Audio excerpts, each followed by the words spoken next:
剑走偏锋就不是孤虚阵了，乃鬼阵。入阵者当如何？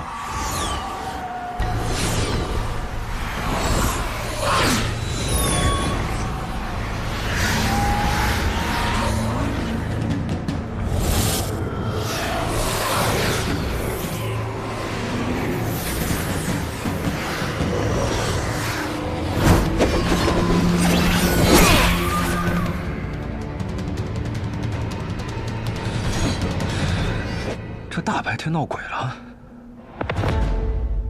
所见非所见，四处藏杀机。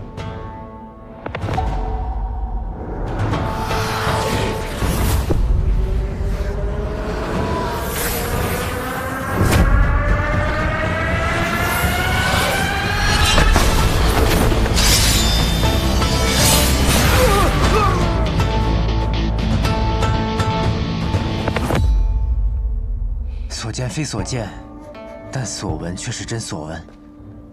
当身边风被撕裂的时候，就是敌人出现的时候。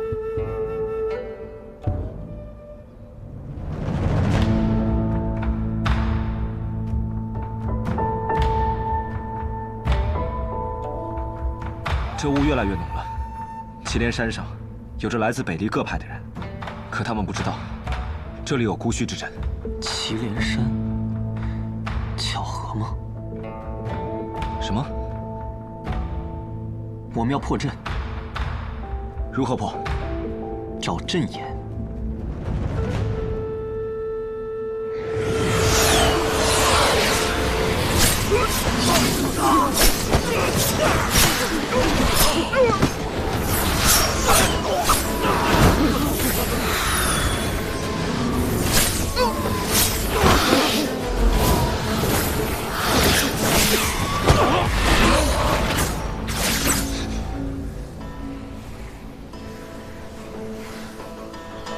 这是什么邪阵？必须得尽快破了它！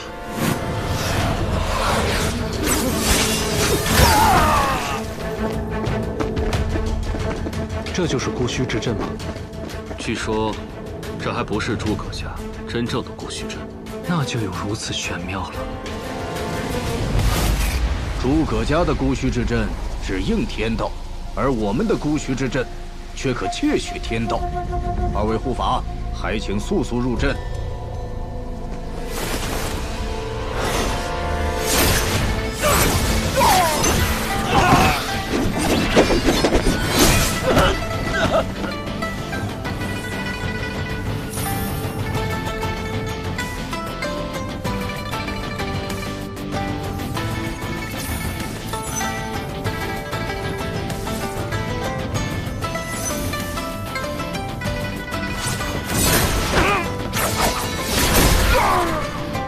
谢轩，找到了吗？被我找到踪迹了。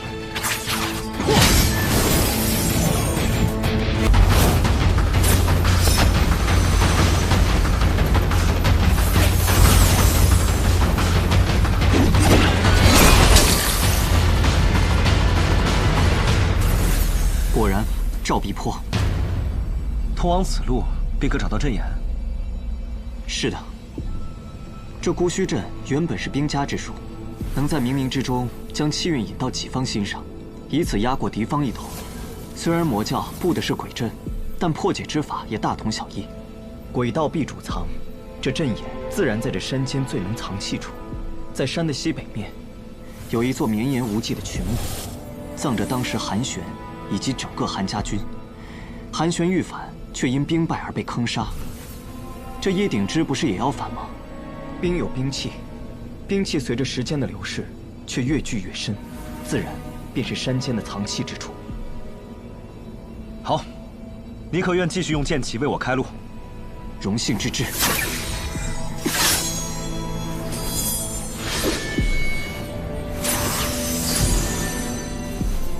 果真是一把好剑，它叫什么名字？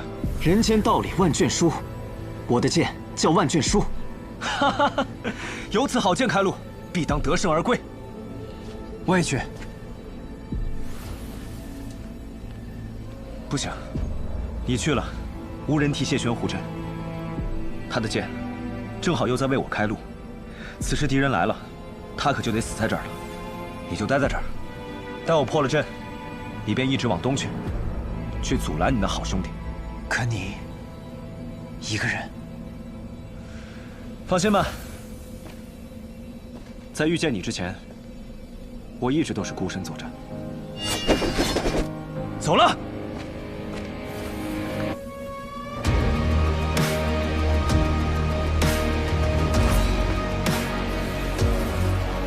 不必担心，北离兴剑，南蛮用刀，世间用枪者寥寥，以至于世人忘了，枪才是百兵之王。世间鬼魅最怕的，便是这枪。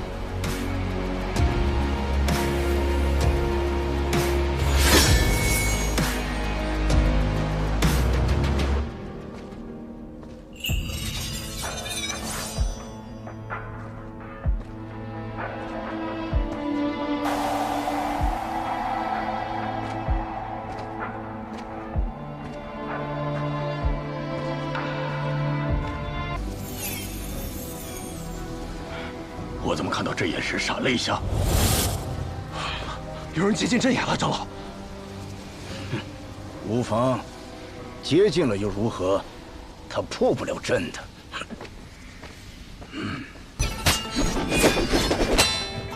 诸位将士，可看好了！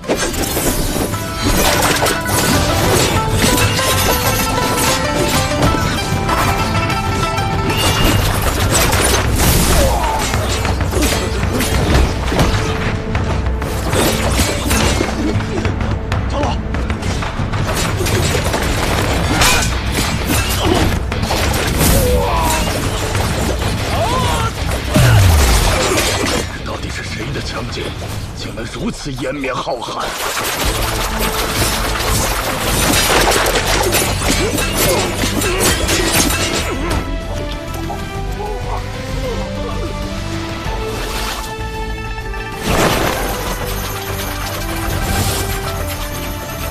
司空长风，第1000枪，便送诸位将士魂归故里。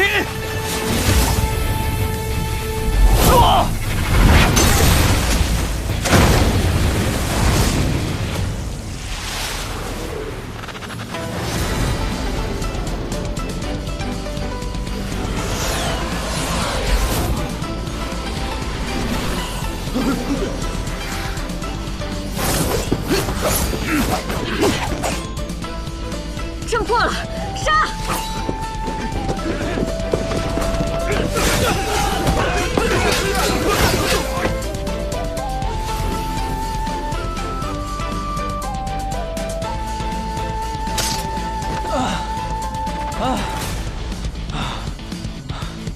狼狈了，狼狈了！待会儿见到百里东军还有谢逊，一定要说自己只用了1枪，可不敢说用了1000枪啊！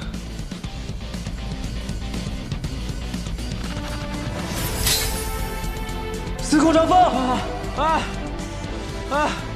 还活着呢，任务完成了。走了。哎呦！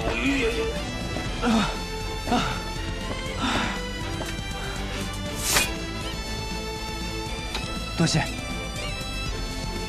别让我失望啊！定不负君之所望。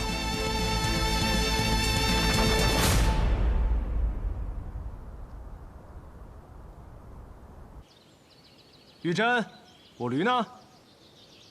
在这呢，师兄，等一下。快点啊！待会儿我可就下不了山了。让你给我装行囊，你就给我随便打包一下就好了嘛。来，师兄，让我看看你给师兄我带了什么。都是我亲手种的桃。我又不是你，那么爱吃桃。况且这桃，真是给我吃的吗？说什么呢？你不要拿了，没道理给人的东西要拿回去啊。好了，兄长我走了。哎，师兄。别想了，你不能去，好好在山上待着。哎呀，想去的不能去，不想去的，非摁着脑袋逼着去。真烦人呐！人家老婆没了，讲回来天经地义，我们干嘛非得掺上这一脚呢？要我说，就赖我们师门规定不能娶妻，圈一帮牛鼻子，不解风情，还坏人姻缘，作孽啊，作孽！玉珍，你可不能学他们，以后要是有了心上人，提刀提剑要把他娶回来，啊！哦，你不能下山，怕是没有这个机会了。师兄，你还走不走了？走，走，这走了，走喽。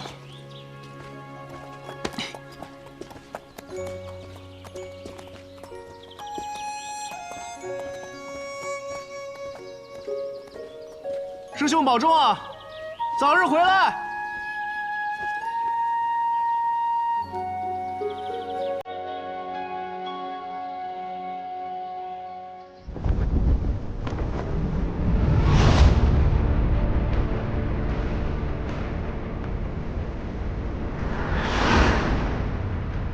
以此山为界，魔教之人休想跨山一步。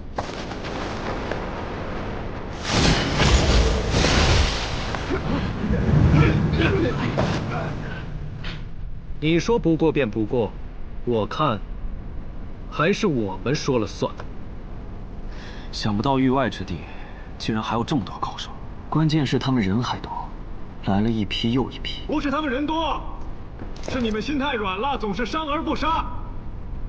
他们回去养一天伤之后，第二天再来攻打你们的山门，当然是来了一批又一批喽。是。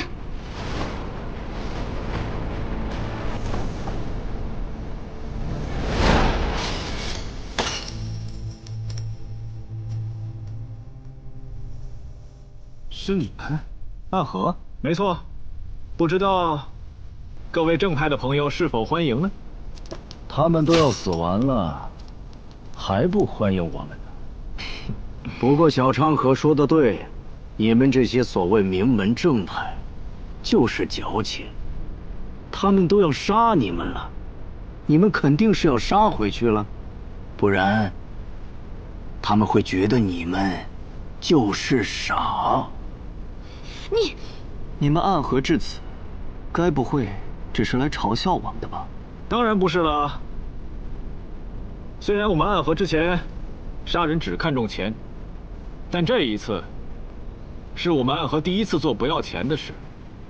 因为我们大家长说了，魔教入侵北离，对我们来说也不是一件好事情，会影响我们本来就不太好的生意，所以喊我们过来帮助你们。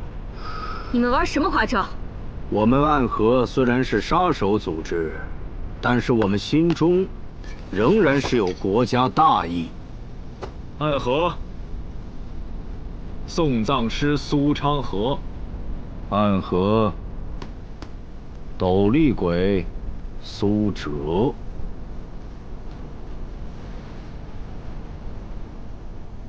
是不是还少一个同伴？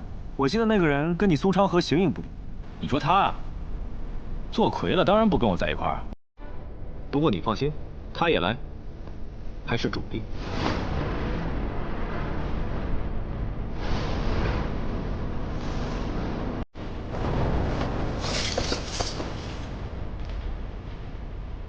暗河，魁。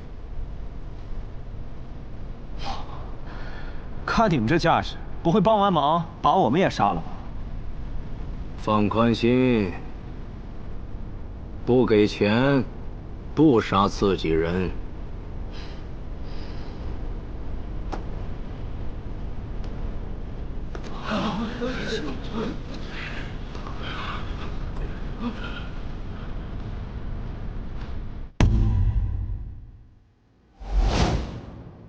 景轩，今日的军报都送来了吗？回陛下，刚刚送到。念吧。是。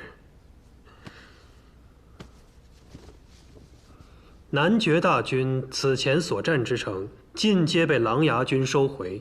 虽然南绝兵马仍未退去，但已难成大事。胜。南绝此次本就是虚张声势，况且有若风亲自带军击退南绝，本就是不难之事。西面，西域乱民已被镇压，只是偶有流寇作乱，已不成大器，也是胜。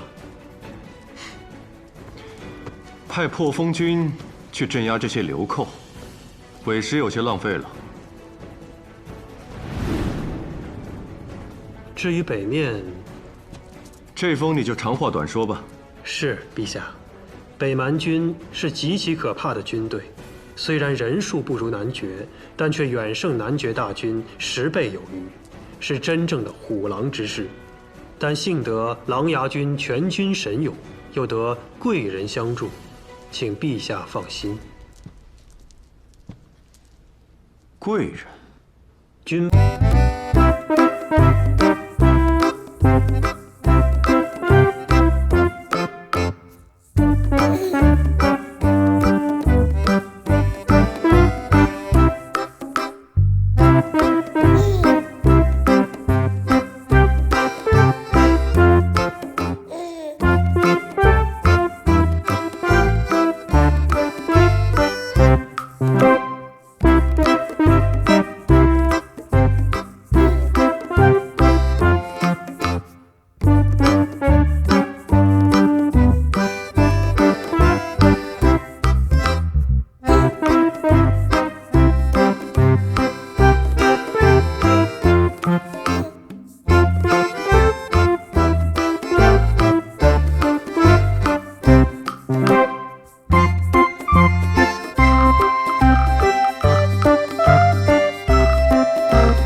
娘娘，不如听一听奴才的忠告。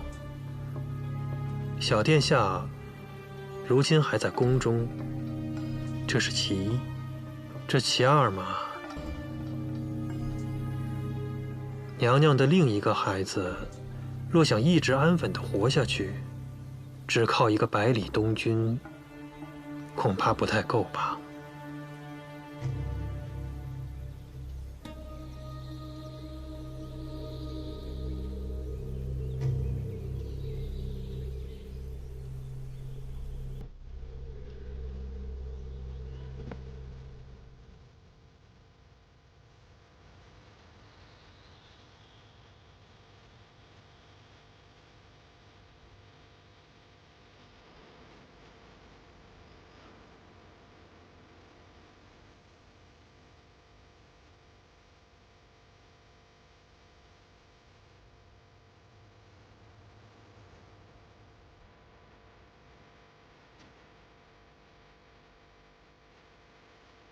娘娘，请吧。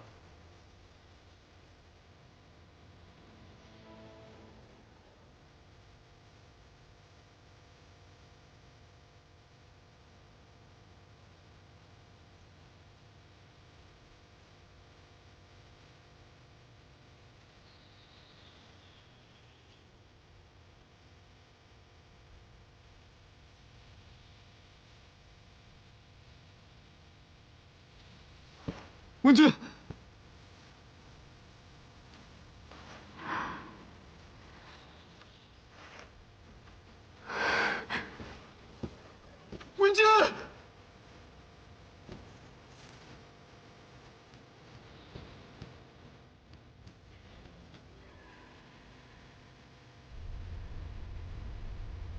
我教教主已死，把他的儿子交出来。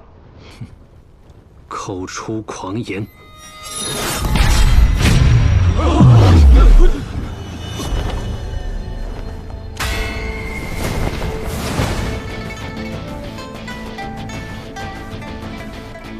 百里东军，百里东军，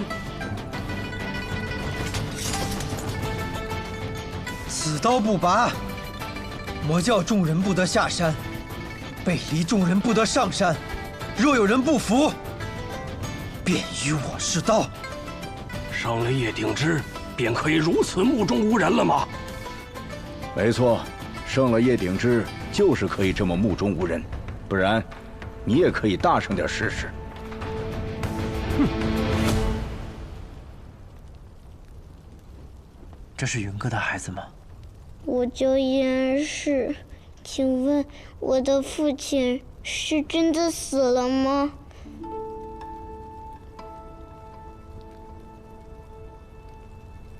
白发仙，你随我来。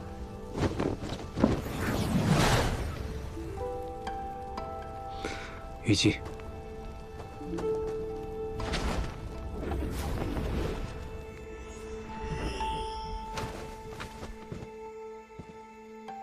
百里东军，我们的宗主，他现在在哪儿？他死了。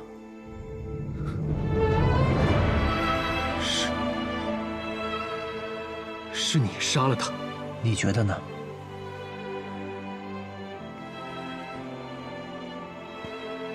和谈吧。和谈？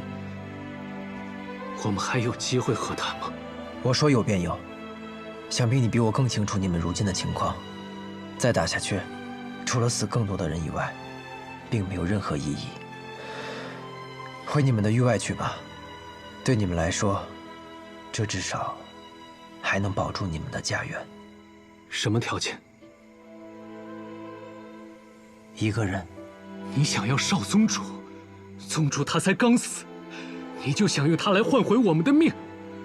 我和雨季追随叶鼎之，是真心实意佩服他强大，自然也会承认他的孩子。我们是绝对不会背叛我们宗主和少宗主，这是我们的信念。如有违，勿宁死。若叶安世随你们一起回天外天，会如何？在你们东征之时，叶鼎之是你们的英雄，可他死了呢？他的孩子只有5岁，随你们回到域外之后，是会成为那些人争权夺利的兵器，还是发泄失败怒火的对象？你只需要告诉我，回到域外之后，需要多少年，你才能和紫衣侯重振天外天，让他们中的每一个人都和你们2位一样，毕生誓死追随叶安世。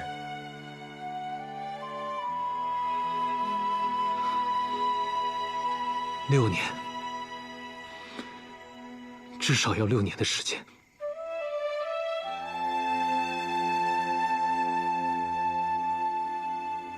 12年，我给你们12年。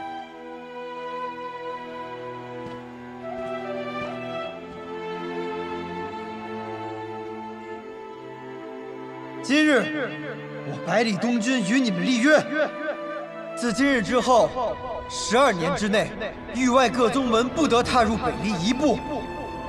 叶鼎之之子叶安世，扣留北离，12年之期1日不满，1日不得离开。这样可以了吗？我不信北离的人，但我相信你。这12年的时间，有你悉心教导，我相信，我们少宗主不会辜负我们的期望的。我没有资格给他传业，他有更好的老师。是谁？也是故人。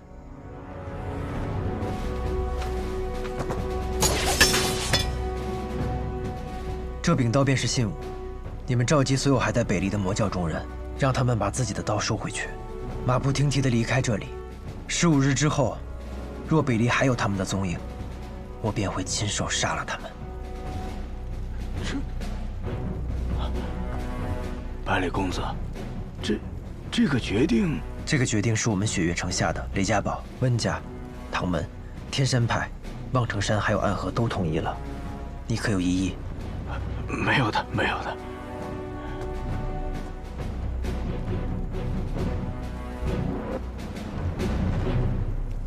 子叔叔，我不要走。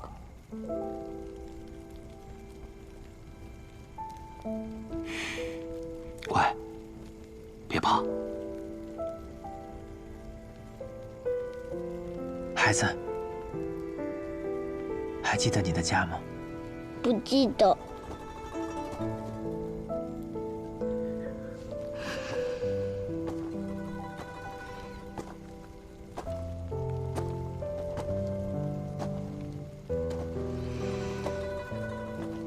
你父亲走的时候，你没有送他。现在我带你去祭拜一下他，可好？那我是不是就不能回来了？回这个字很有讲究。家在哪里，哪里便是回。莫叔叔，来吧，好好的听百里叔叔的话。等我们来接你。那年你17岁，到时我们会和天外天所有的人在域外接你回宗。那一日，你便是我们真正的少宗主。12年，很久吧？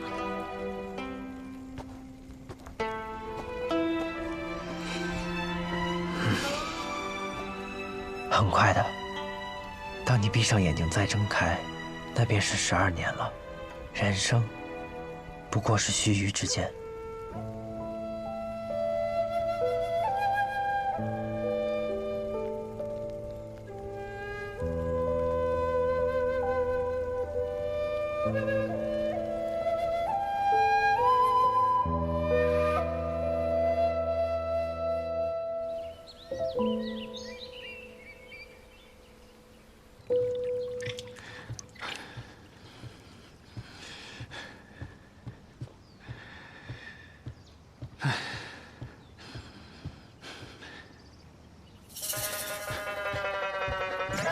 三城主，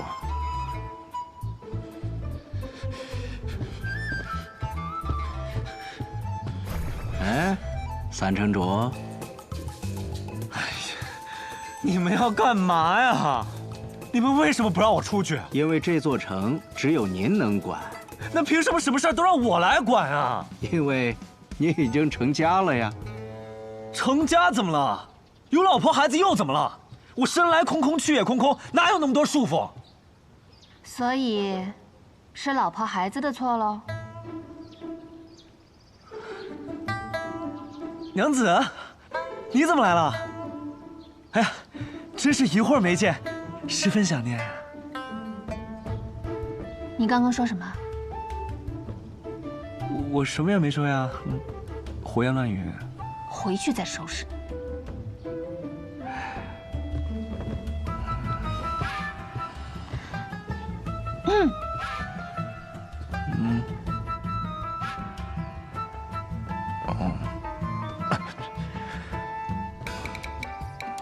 娘子小心。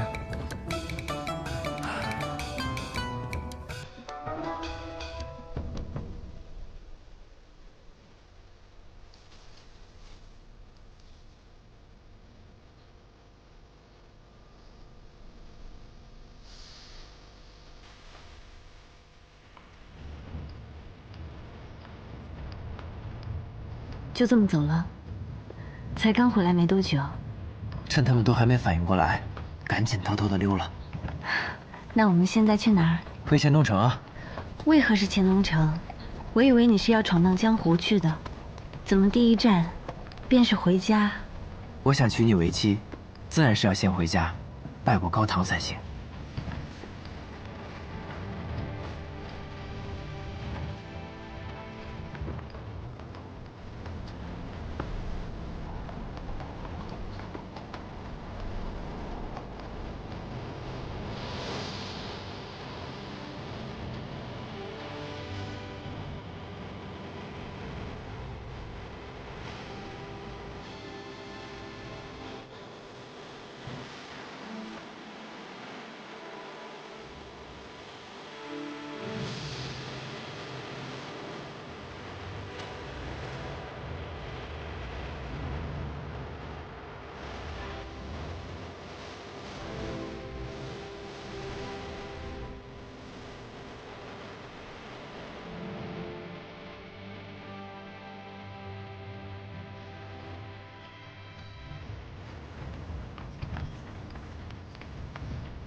若愿听我意，又有歉意，真诚又有谦虚，随你到人。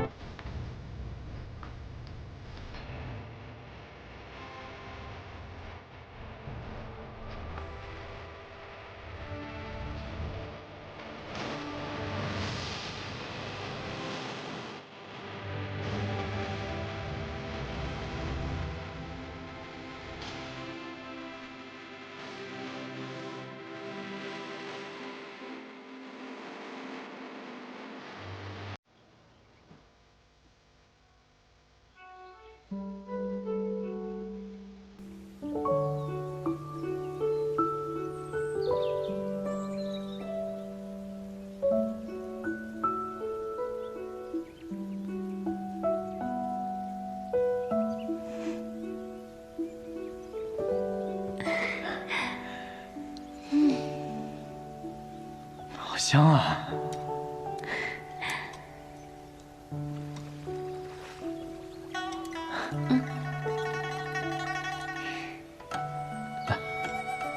来尝尝这个，真好吃。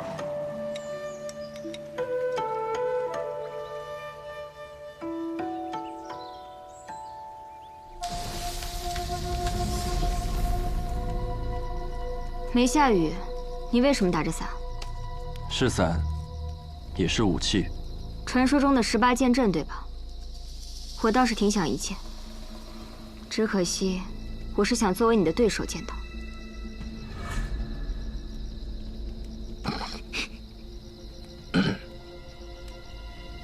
你笑什么？因为好笑啊！我从来没有听过有人说想跟暗河的纸伞鬼交手。你知道这是一件多么恐怖的事情吗？我想和天下任何一个厉害的剑客交手。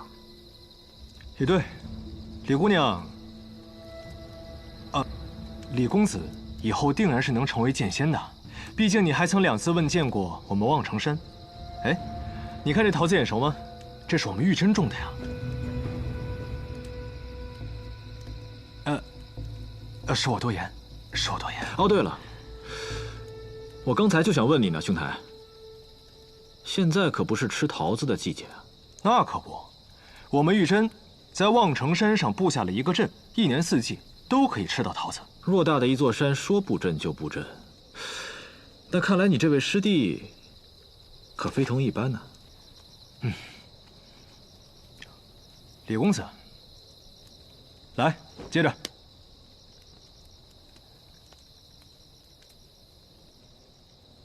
要吃可就快点吃了，说不定这是你这辈子吃的最后一个桃子。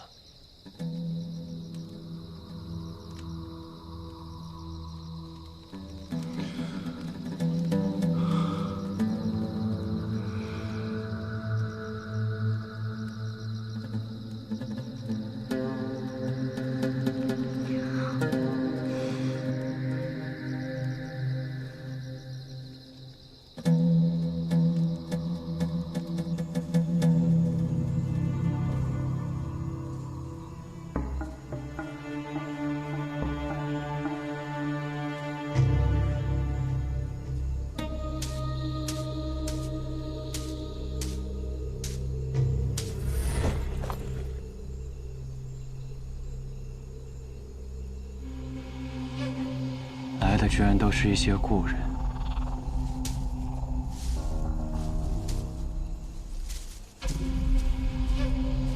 好久不见。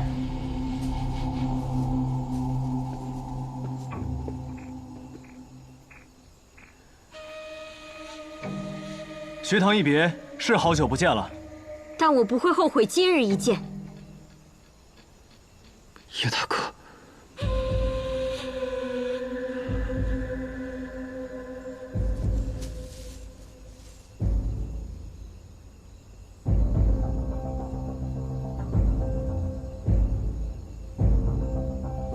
除夕那天，我去了，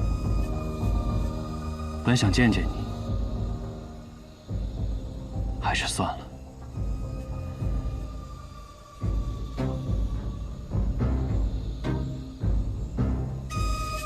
此前你说后会有期，如今又见面了，我很开心。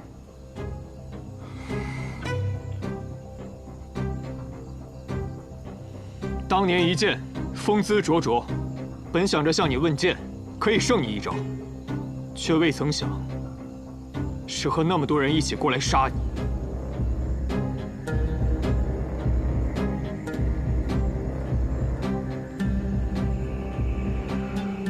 人生在世，又有多少事是可以想得到的呢？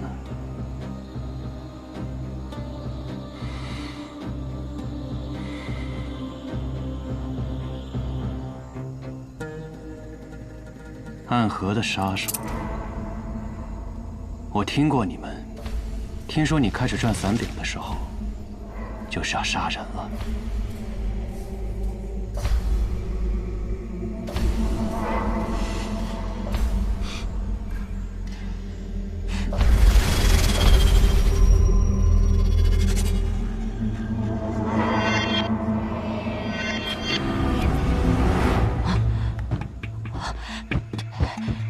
无产！啊！师傅，叶大哥出事了，我去。无产呐，万事有因，必有果，这是他自己的因果。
是我要杀的人里面最难杀的。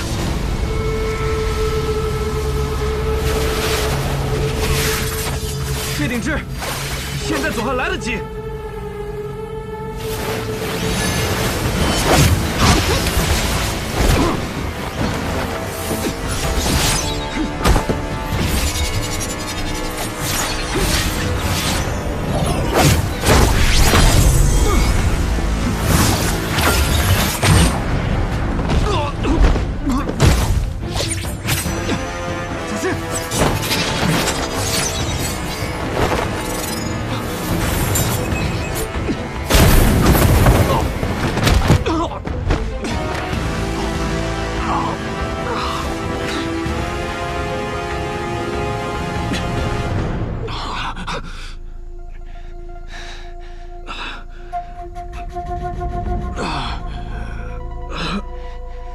魏沐雨，我算是看出来了，咱们这一群7个人，就你我加上这个油盐不进的李寒一想杀他，我们暗河这是造了什么孽啊？他旧伤未愈，还不是时机。那是最后一剑的机会，我留给你。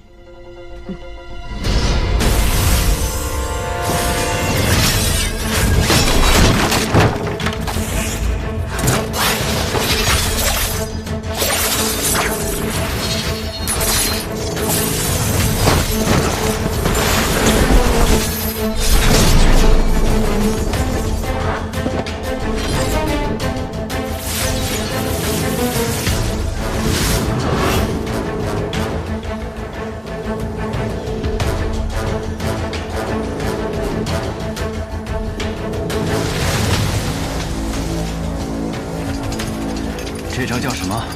这一招叫沐雨。果真像一场漂亮的剑雨。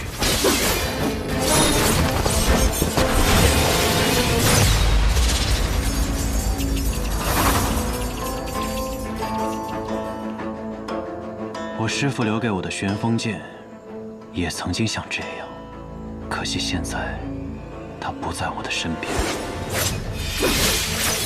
剑刀一用，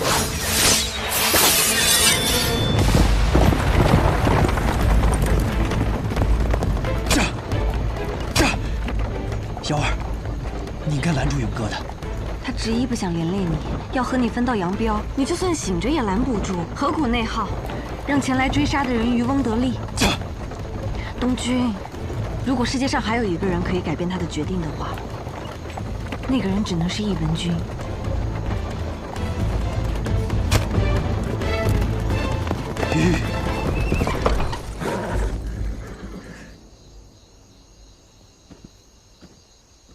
季若风，你不好好养伤，跑来做什么？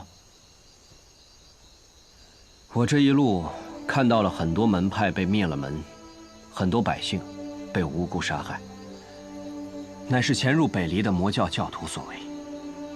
虽说不一定是叶鼎之的旨意，但终究和他脱不了关系。你若是救他，那就是和整个北离江湖为敌。可你代表的是学堂，是雪月城，是北离正道。虽说老祖宗没有给我指示，但我有必要来阻拦你。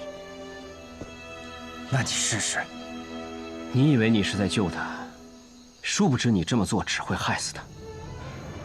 何意？虽然叶鼎之入了鬼仙境，但他对所有在乎之人仍有感情。你是他最好的朋友，那他就绝对不会接受你的恩赐，因为他现在是世上罪恶之人。而如果你救了他，就等于把自己推入深渊，置于万劫不复之地，所以他绝对不会让你救他的。你想带他回南绝，他就一定会留在北离。这么说，你能懂吗？那按照你的建议，我该如何做？让叶鼎之自己战，自己逃。倘若他赢了北离江湖，逃回了南绝，那是他的运气；倘若输了，死了，那也是他自己的事情，和你百里东军没有任何关系。你做的够多了，错的也够多了。虽说世人有愧于叶鼎之，但叶鼎之也已经复仇于世人。他已经回不了头了，他只能做一个魔头。而你，若是强行走上这条路，那你就不配是学堂的百里东军，雪月城的百里东军。你的师父古尘李长生、南宫春水都劝你此生要随性而行，可随性而行不是任性而行。就走到这里吧，不然这次我不会再有半分保留，定与你死战。月瑶姑娘，你觉得我此番话说得如何？依我看来，自然是希望东君一切平安。便是挥一挥袖子，回到那雪月城去。但是现在的我呢？我决定听东君的。东君说走，我就走；他说打，我便打。堂主想要死战，若我们二人联手，你便只剩一个死了。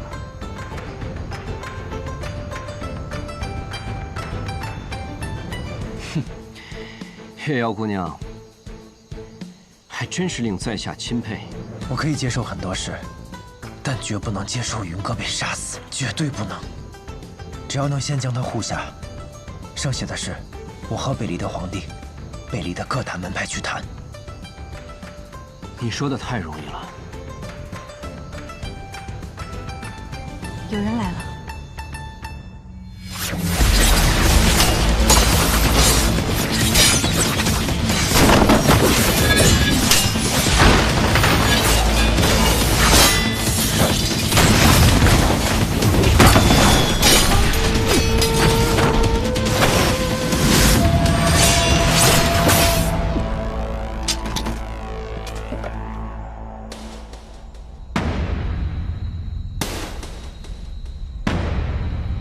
叶教主好武功，你以为你找到了最好的机会，可面对我，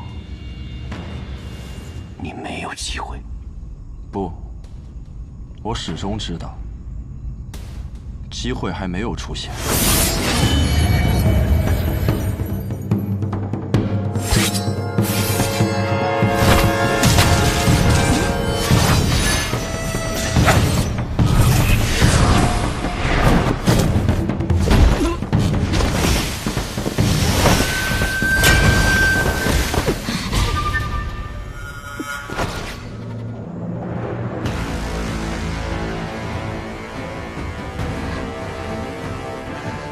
这才是机会。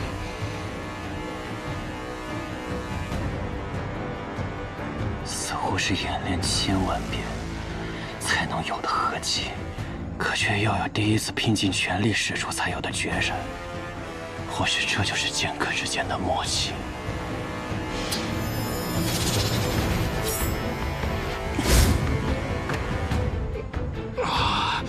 我曾经也想成为这样的剑客。老王，对不住了，刀断了。我说了，你们疼。我在血界里藏了一道剑气，你再不想办法，他就要把你的五脏六腑搅碎了。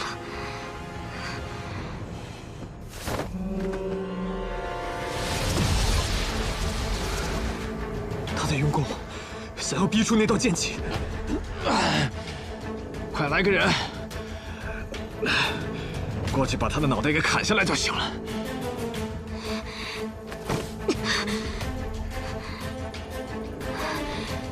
没办法的，那一剑我们2人谁都没有留好手，机会就是这样，从来都只有一次。不等，我们还有一个人没有动手。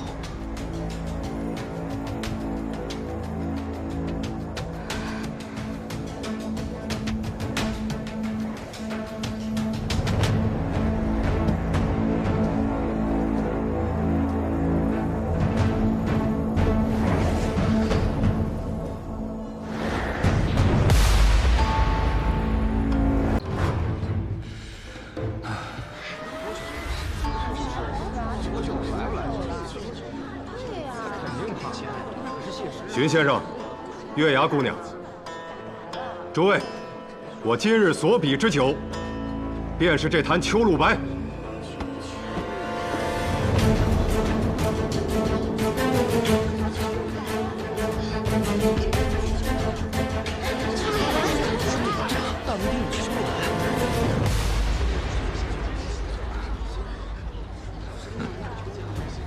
李先生的弟子呢？怎么还没来？是不是怕了，不敢来了？嘘，小点声，大公子就坐在楼上，可别让他们听见了。把话传到学堂，半个时辰以后人还没到，便算他认输。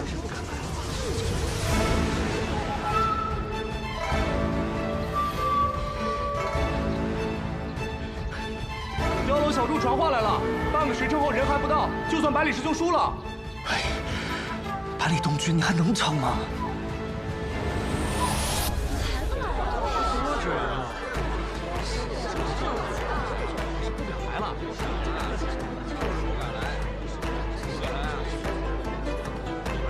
还没来，这个百里东军。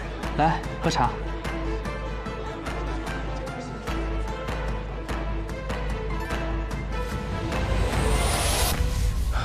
我准备好了。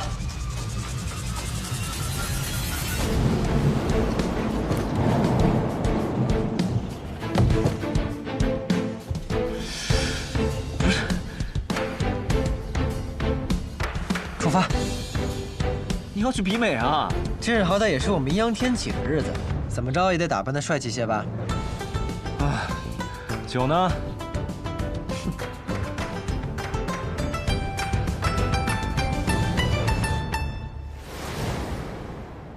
大白天的，做白日梦呢？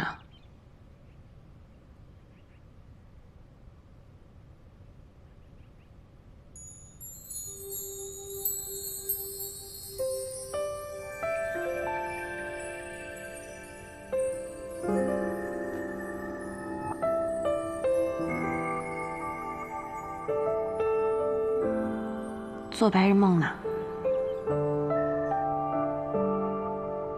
又梦见去青楼了？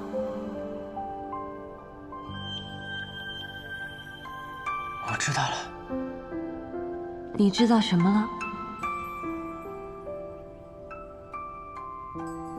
秋风无情，露起夜白，而王酿的是有情。是白日见星辰，心中有故人。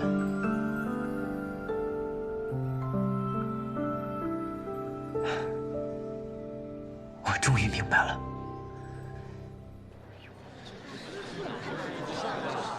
哎，到了。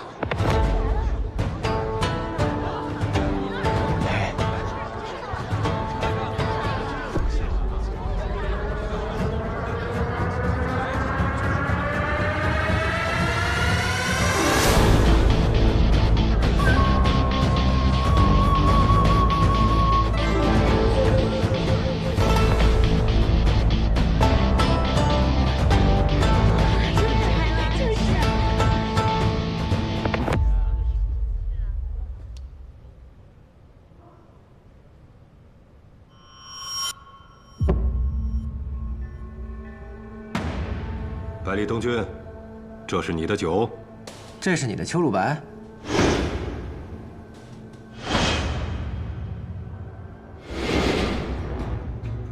既然人都到了，那就比试开始吧。荀先生，月牙姑娘，还有小先生。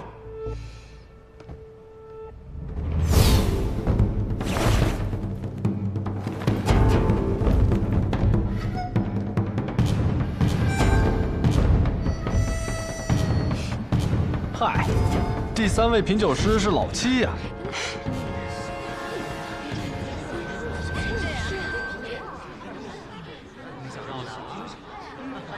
那便先喝秋露白吧。这几年经常随军在外，也是许久没有喝到，甚是想念。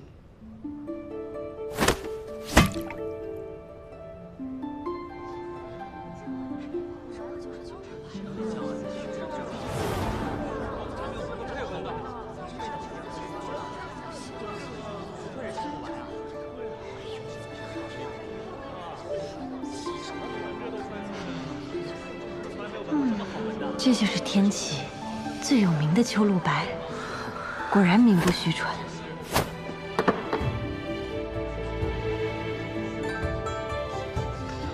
你有1坛酒，可你却只用了3杯，剩下的等你输给我，赠与我如何？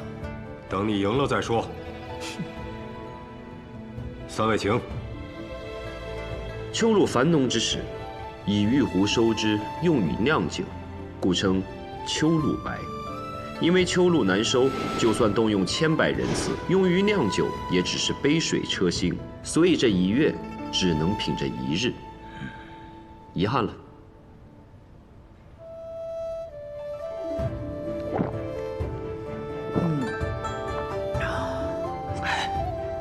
你好歹是来踢馆的，把口水收一下行不行？不矛盾。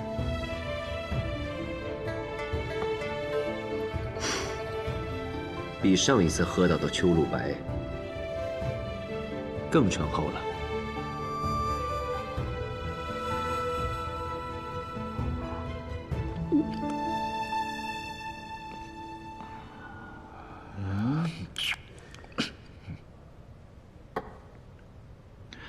小谢近年来酿酒之术精进了不少，比起那杯秋露白，已经差得不太多了。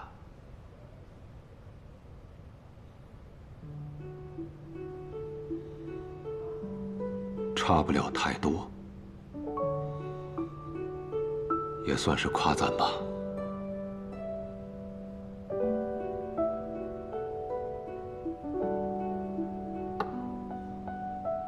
人生达命岂暇愁，且饮美酒登高楼。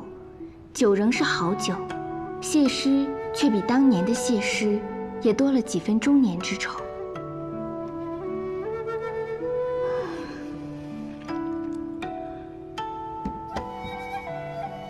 世间美酒可品1味，而秋露白能品3味。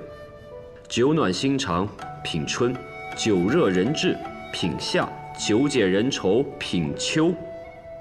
东君啊，你的酒可品几味？我的酒乃是天上酒，品不到人间味。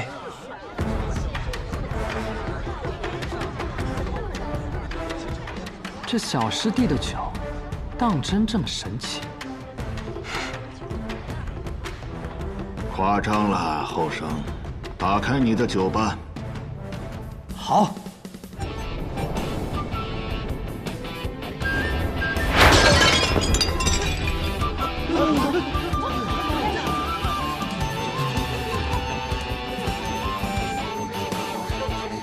李师侄，借我紫绸一用。给。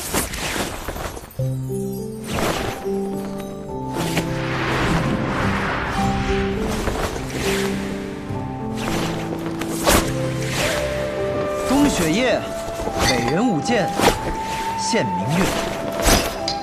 奔月而去，如月上真仙。遨游仙宫，纵情千里，直至天光乍破。白日见星辰。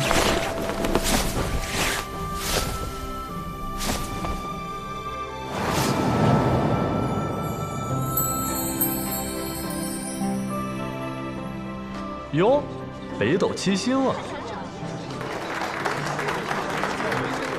这便是我的7盏星夜酒。天枢、天璇、天机、天权、玉衡、开阳、瑶光，请君饮之。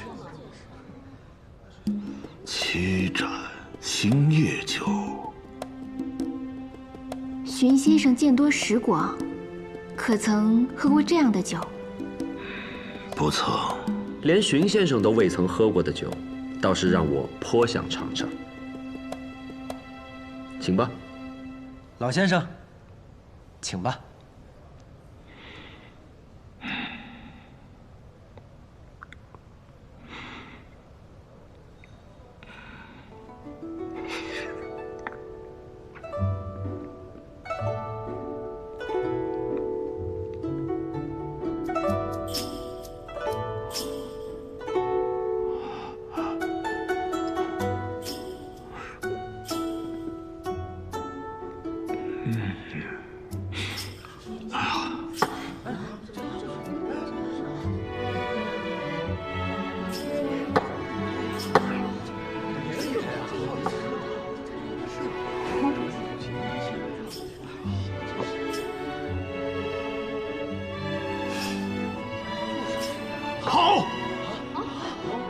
好酒啊！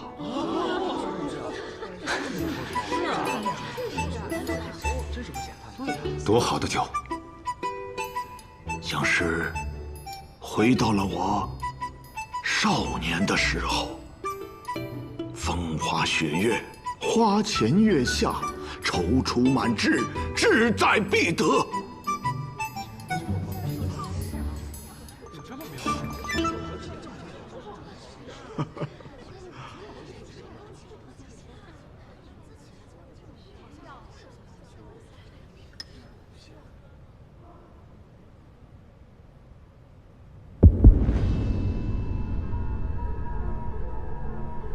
此酒，小师兄带我入天启，让我见识到真正的天地之大。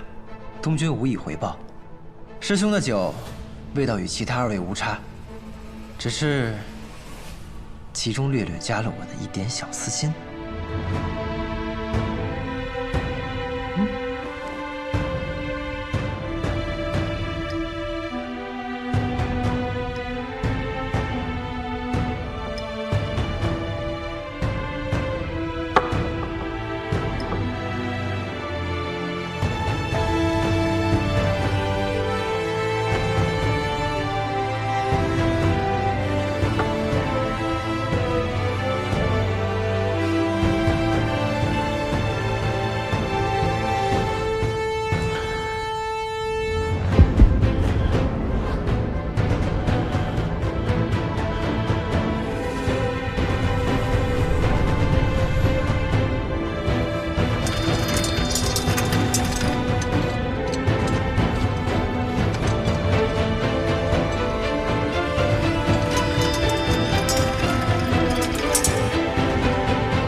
老七的头顶怎么在冒热气啊？那不是热气，是真气啊！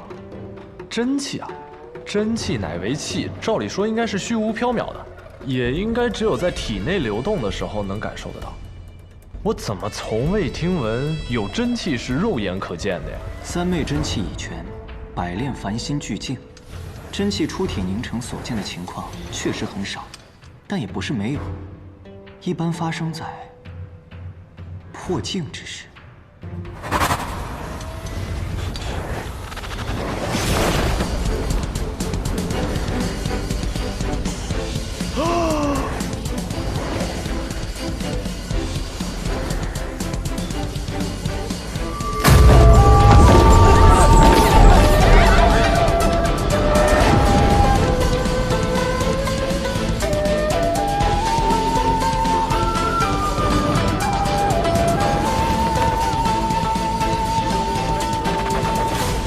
破镜了！东君，东君，我滞留此境久矣，却苦无破境之法。你的酒，助我。多谢。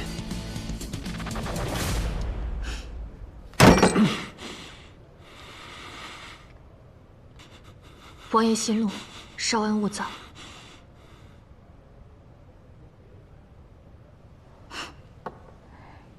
能品人间百味又如何？不如仙宫遨游一瞬。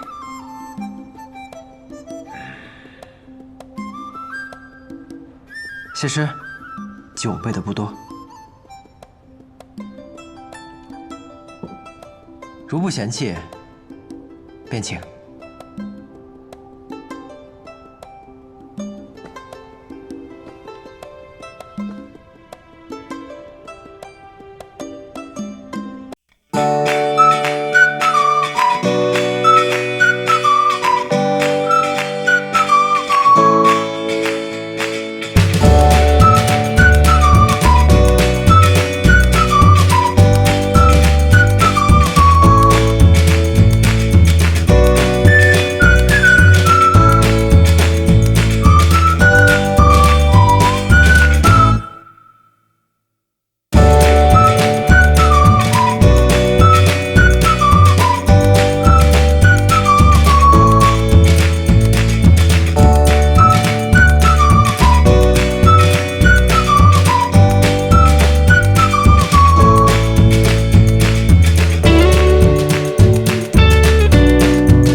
想问你，怎么又是你呀？10年未见，你怎么变年轻了？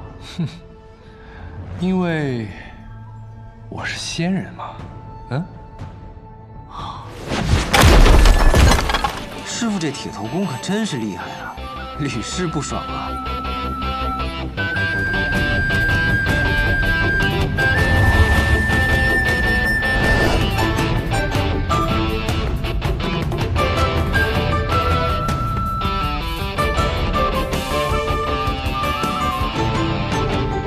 落水，我来了，我来了，我来了。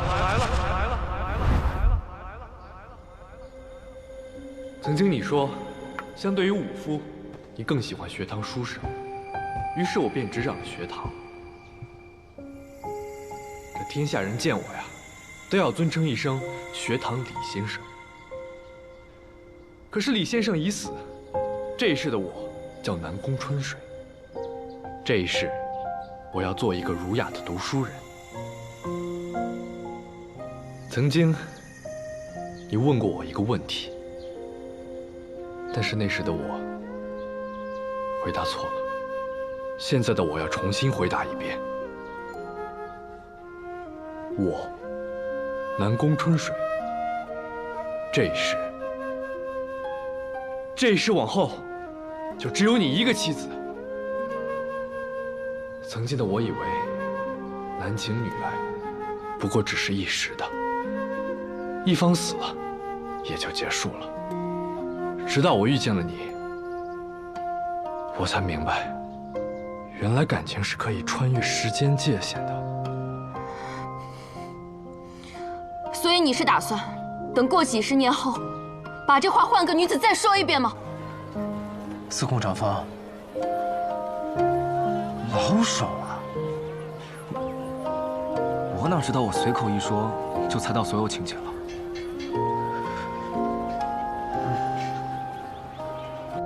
当然不会，因为我就只有这一生了。这一生，我只与你共度，仅此一生，便是一世。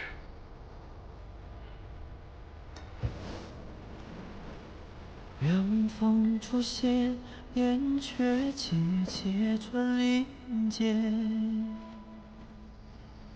这夜云烟，风若淡，梦还未绝。原是良辰好景万千，独行飞问沧海。这话什么意思？我的意思就是，大春宫，我散了。从今往后，我就跟常人一样，生老病死，一生一世。一生一世是让你这么用的吗？只要能跟你在一起，我觉得可以这么用啊。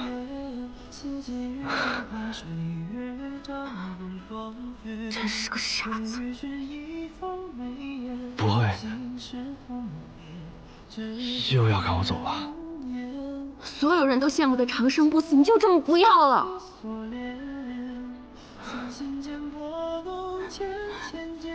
其实我当年不过就是一时气话，我并非让你真的散去这一身大川的。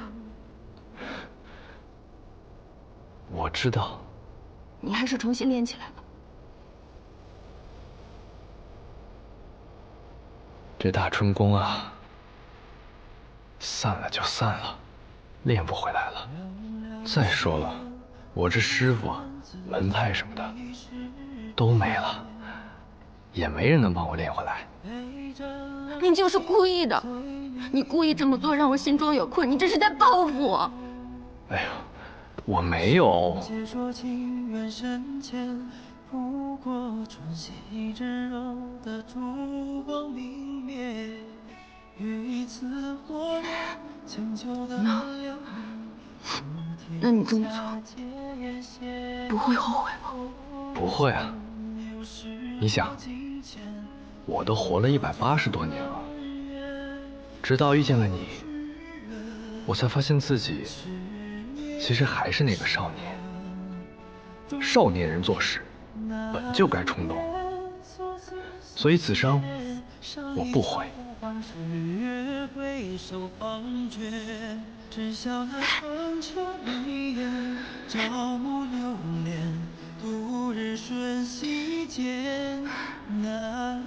那就不悔。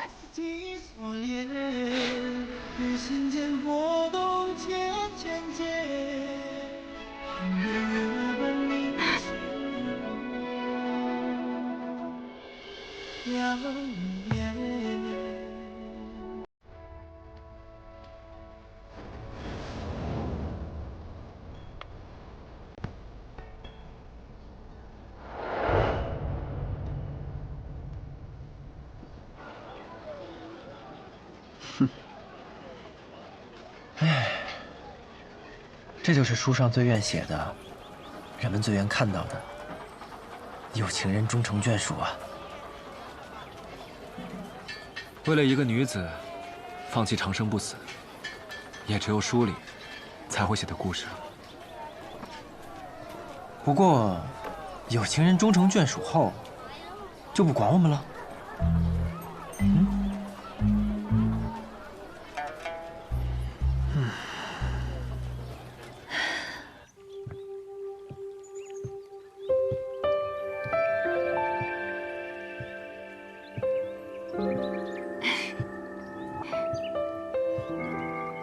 你笑什么呀？笑你啊！笑我？嗯，我答应与你同行，就这么开心啊？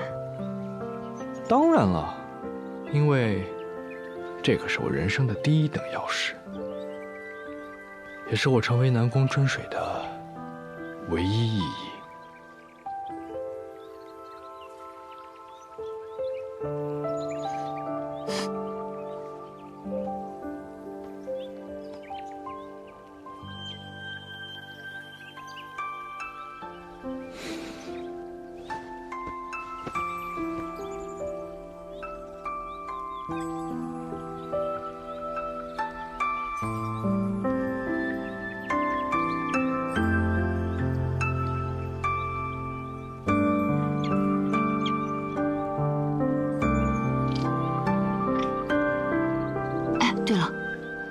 那个与你一起来的那3个人是谁啊？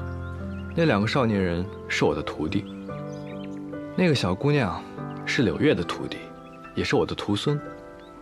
那不打算把他们接进城吗？哎呀，接什么接呀？碍眼，他们想要进城，就让他们凭自己的本事进，正好也让他们适应适应没我的日子。哎，不如让你的登天阁好好招待招待他们。站住！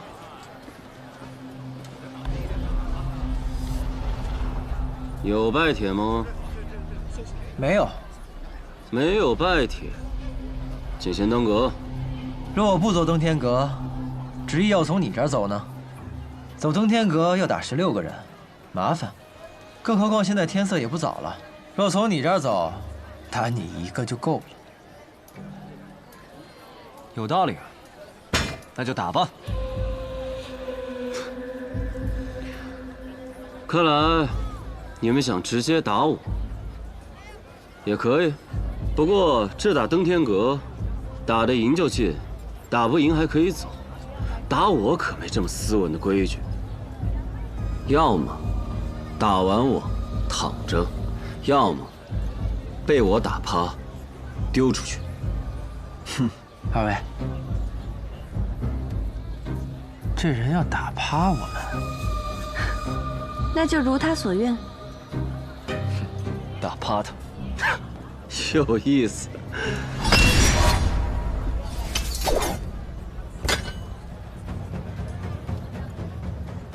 城主有令。城主有令，2位公子需打过16层才能入城。怎么是16层？寻常不是10层就可以放行了吗？我也不知。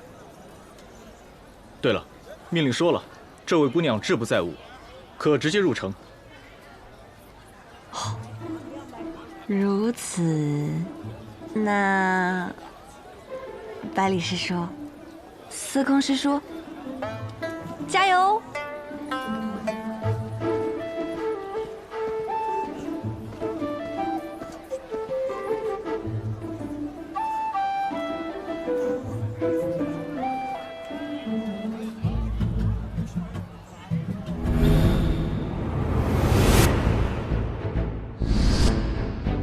你们2个小儿，便是刚才那人的徒弟啊？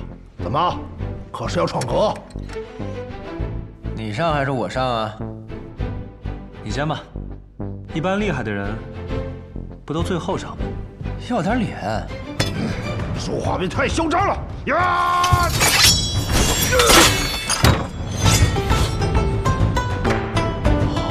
好快的剑！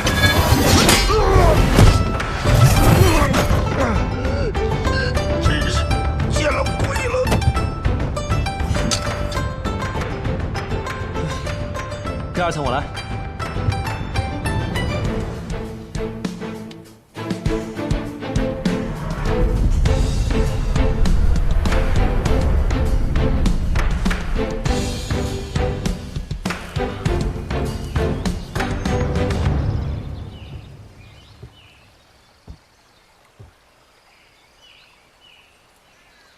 晚辈叶鼎之，求见刀仙燕凌霞。你来找我复仇？并非如此，晚辈是想求刀仙赐诏。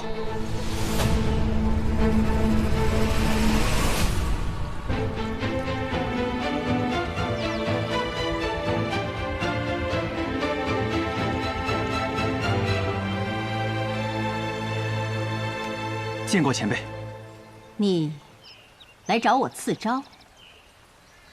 是。为何？我想练魔仙剑，习剑想要有成，我有3法：挑战剑客、绝境打磨、高手赐诏。我时间不多，前2者又太费时间，所以我想请前辈赐诏。你和你师父还真是如出一辙。站在男爵武林的立场，我并不支持你练魔仙剑。我知道，我还知道，前辈也心知。为何男爵高手众多，我唯独来找你赐诏？你很聪明，也很能洞悉人心，不错。我确实对你师父心怀有愧。虽然我这件事是鼎之卑鄙了，但我有不得不这样做的理由。羽生魔之徒叶鼎之，求前辈赐诏。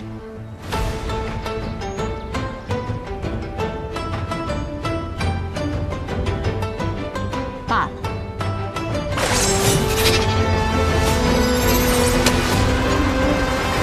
出剑吧。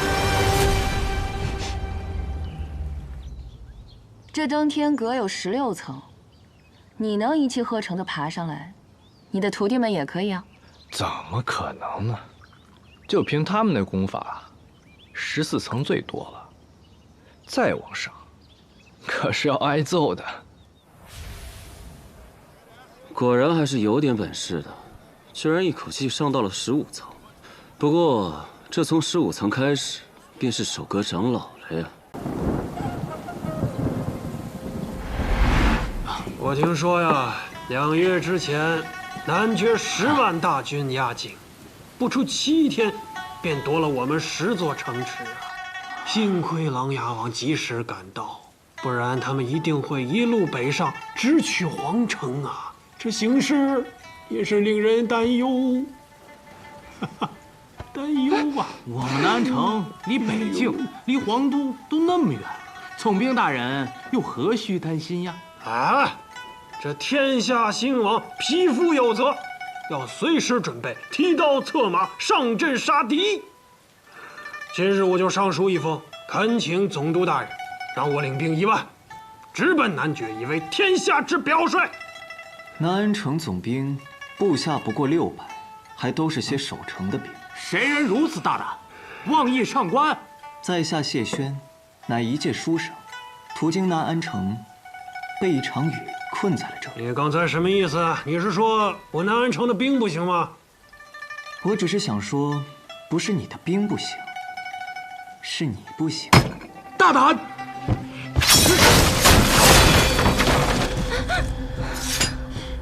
你个小小的书生，竟敢挑衅总兵大人！大人不降，难道你降？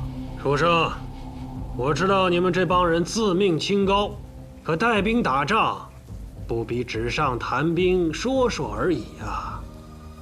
比如说，你会用剑吗？我读过很多剑谱，我还读过《孙子兵法》呢，都是些绝世的剑谱。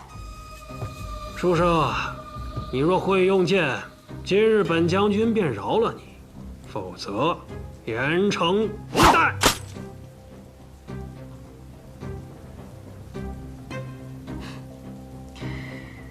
我的小师叔曾经说过，总有一天我也会握剑。虽然我嗤之以鼻，但是我心里一直在想，若当真有一天我真的握剑，会是怎样一柄好剑？唉，没想到是这样一柄平平无奇，甚至有点俗气的剑。不过这样也好，天下从不缺名剑，缺的是名剑士。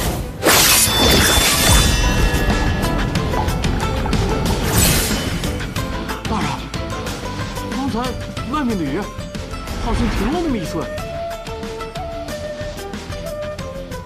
你的剑太久没用，连一道剑气都撑不住。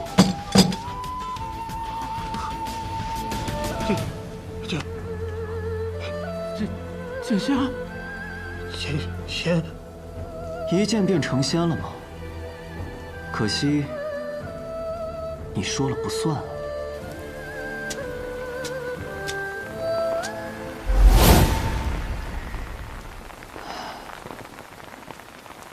乱世如雨，落下来的时候，谁也躲不开，便只能入世了。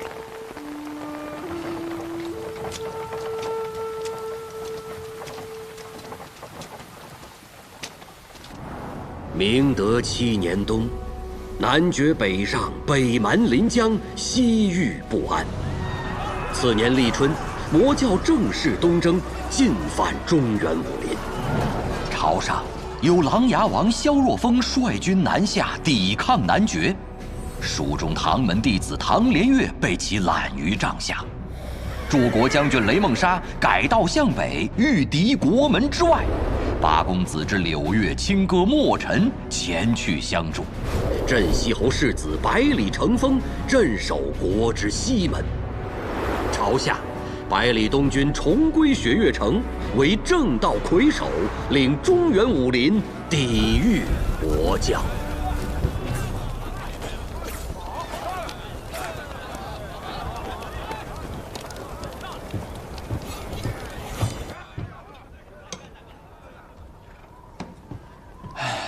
这边可真冷啊！来，喝点热汤，暖暖身子。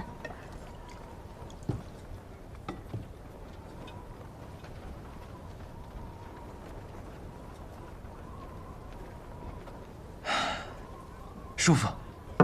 你说说你，都是冠绝榜上的高手了，怎么真气运转一下，还抵不住这点寒气？那多没意思啊！春夏秋冬，寒来暑往，总要真真切切地感受到，那才是真实的活着嘛。今天可是新年啊！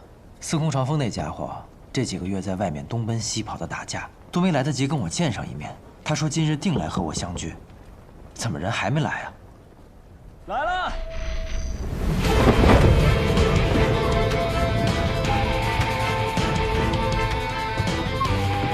哟，这么巧啊！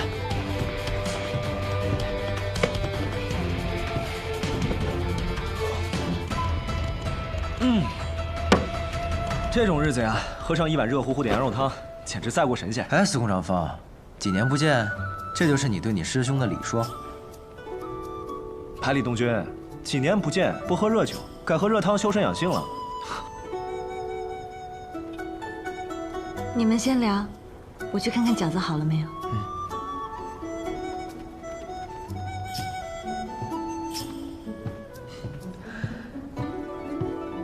你要的酒自然是有的。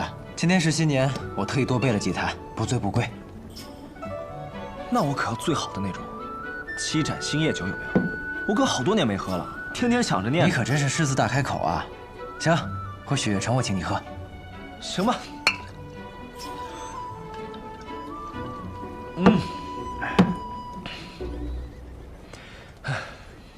你怎么给他涂了一层黑漆啊？什么审美？这好好的银月枪让你给糟蹋了！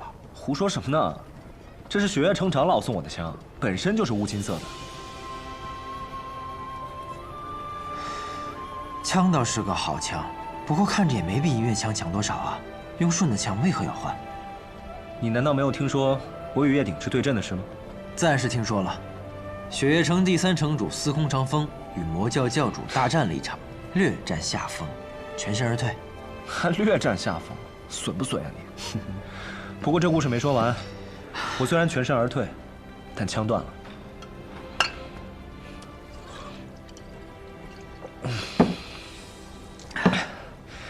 那天，我使出了平生最强的一式金龙鞭，可叶鼎之却只用了1招，就把我的枪给打断了，连带着我吐了3斤的血呀！得亏我当年莫名其妙陪你抢了1次亲，结下来的情谊，才没有把命留在那儿。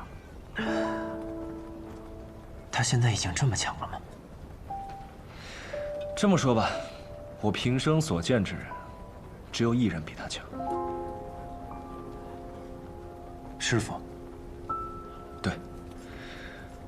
不过师傅施展全部功力时的感觉，和叶鼎之的不一样，很奇怪，形容不上来。想那么多做什么？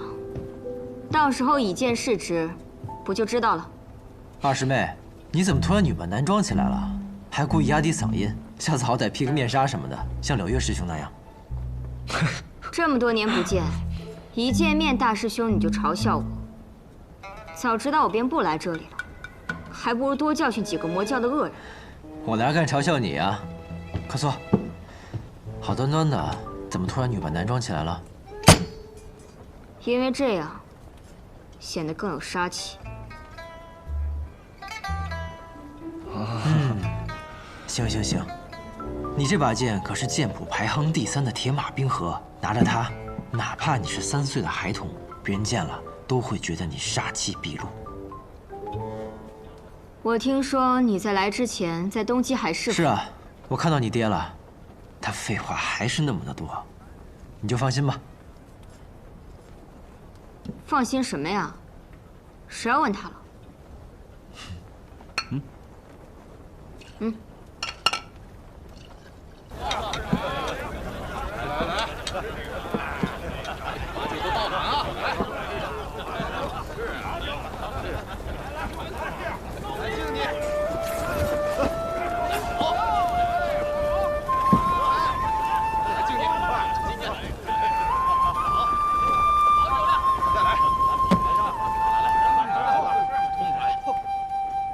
谁在这个时候吹笛子啊？听着还挺动听，而且没什么敌意。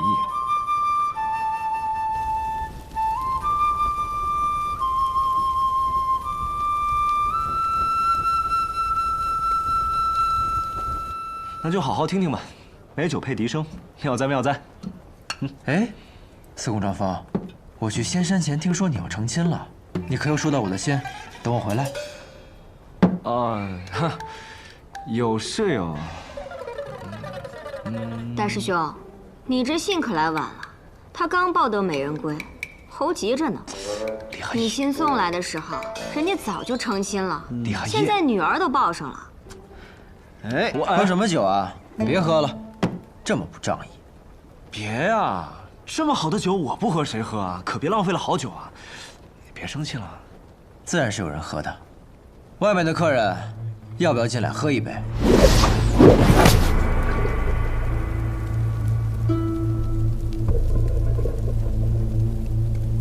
主人未请，不敢进。客人不曾说出姓名，主人又如何敢请啊？我的名字很普通，不如里面的各位。就算说出来，你们也未曾听过。他不像是魔教的人。百里前辈又未曾见过我，又如何判断出我不是魔教的人？因为你身上的气息太过平凡，而魔教之人总是自命不凡。主人允了，进来吧。遵命。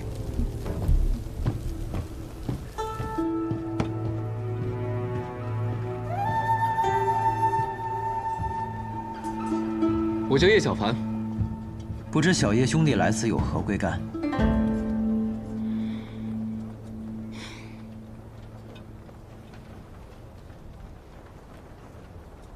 叶某不才，也想加入雪月城，一起对抗魔教入侵。哦，加入雪月城可不简单。二师妹，试试招。等很久了。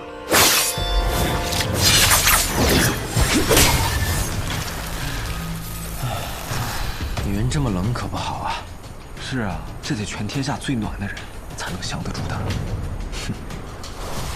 有几分能耐？还没完。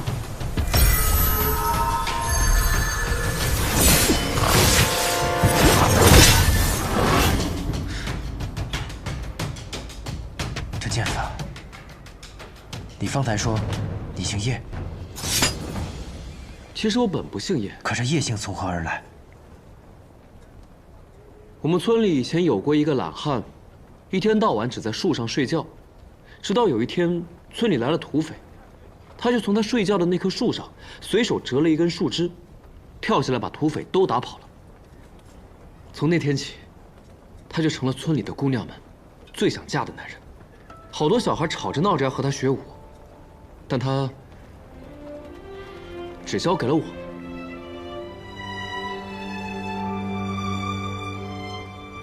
不过，我从来没有管他叫过师傅，因为我希望有一天，他能做我的姐夫。这个人，便叫叶小凡。那为何你现在叫叶小凡？后来，他从村里走了，我问他我要去哪里找他。叶小凡，你先别走，那我以后怎么找你啊？他说：“到时候我名扬天下，你出闯江湖，你说你是叶小凡，我来找你。”我就说我叫叶小凡，他定会来找我。你叫叶小凡，那他怎么的？他说他会剑荡江湖，问鼎天启，以后便叫叶鼎之。叶鼎之，你是魔教教主的徒弟。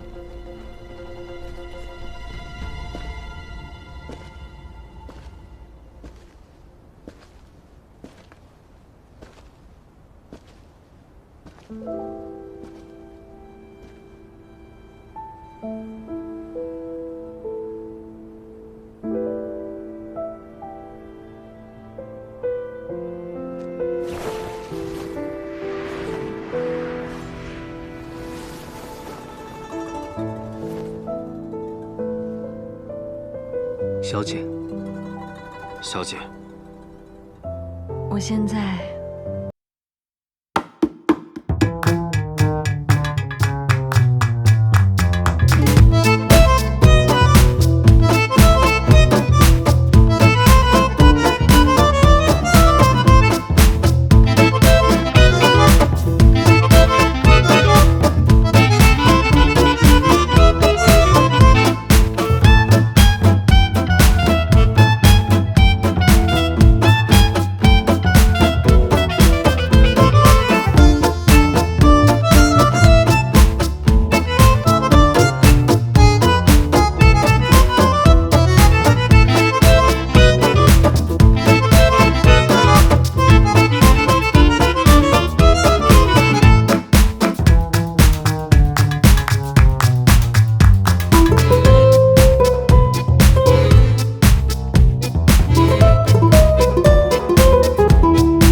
何人指使？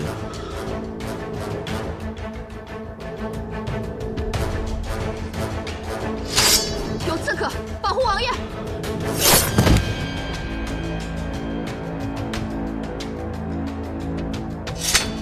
哪来的刺客这么大胆子，竟然敢在碉楼小筑设伏？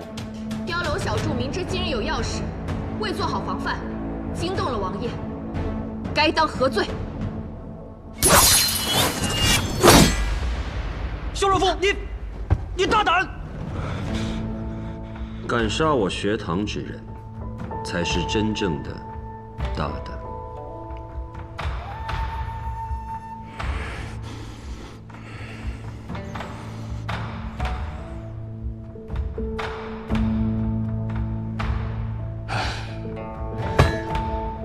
我还得好好练练功夫。这天启城真是卧虎藏龙，此番真是开了眼界了。走了走了，这些事情交给我师兄们处理就好了。师傅还等着我呢。小师兄，告辞。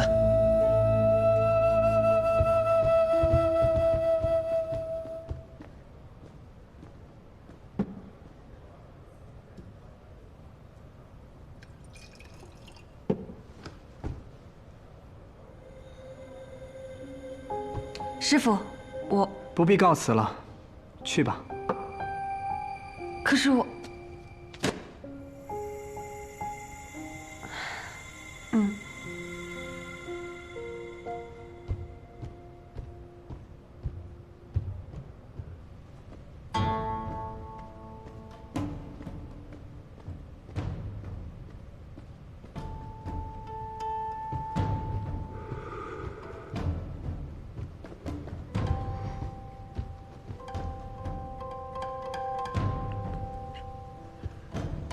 昨日来本通报我的师兄，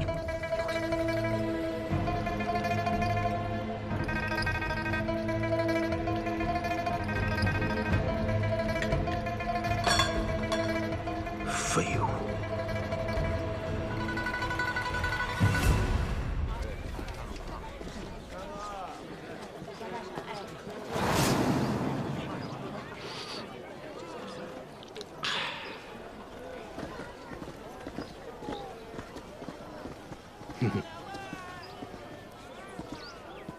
师傅，哎，赢就赢呗，怎么顺了人家镇店的酒啊？怎么能说是顺呢？徒儿我这是依照规矩，光明正大的取。嘿嘿嘿嘿。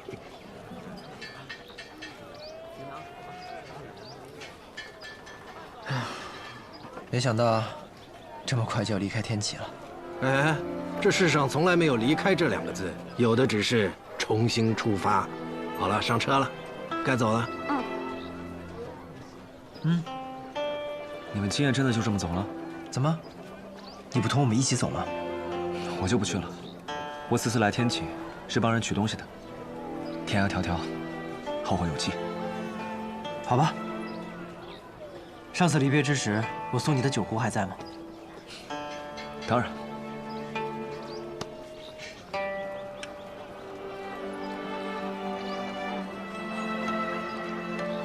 挺大方的。也没什么能送给你的，送你杯秋露白喝吧。谢谢。我们定会再见的，因为到时候我已名扬天下。好，我也一定不会输的。后会有期，后会有期。走啦，出发啦！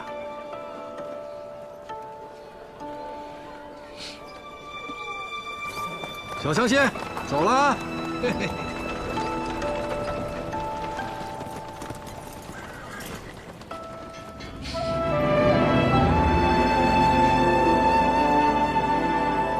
天涯迢迢，后会有期。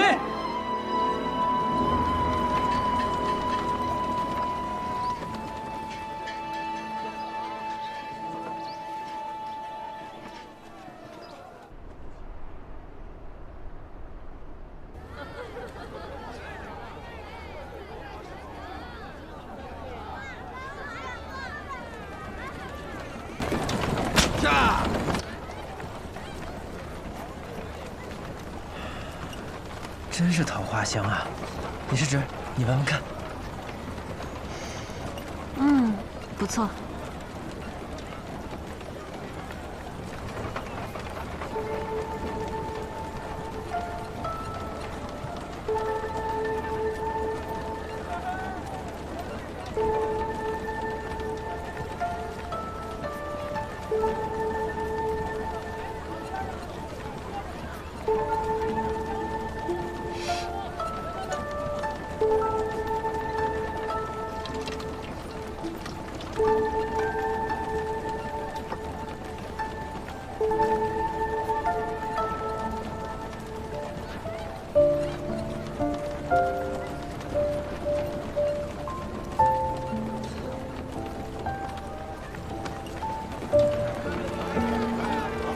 师傅，天启城能最高的地方在哪儿啊？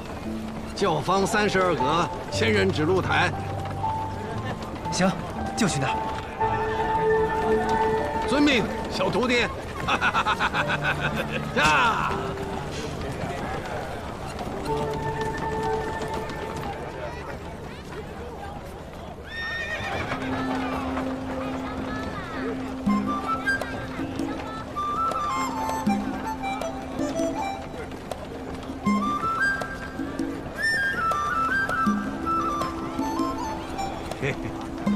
天若不爱酒，酒仙不在天；地若不爱酒，人间无酒泉。天地既爱酒，爱酒不愧天啊！以文清比胜，又言浊如咸。前生既已饮，自作菜犹鲜。杯酒行大道，觥筹尽河山。但知酒中趣，难对行者产。先生，这马真是快啊！这可是烈风神驹呀！啊？我的烈风驹？不可能啊！我的烈风驹是红色的。师傅，你这马是白色的。嘿，我给涂上去的。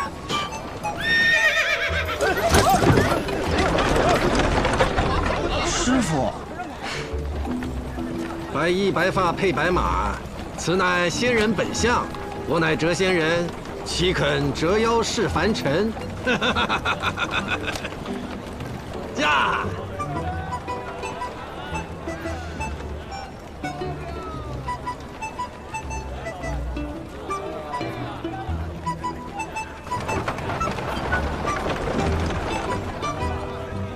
先生这风采，果然还是如此令人神往。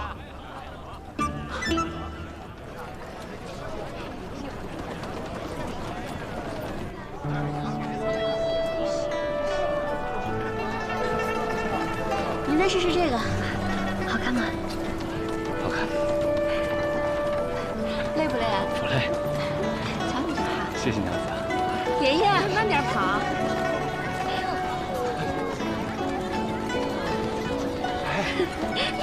碰到什么了？啊？爷，很糖，好好吃啊！好，要这个吗？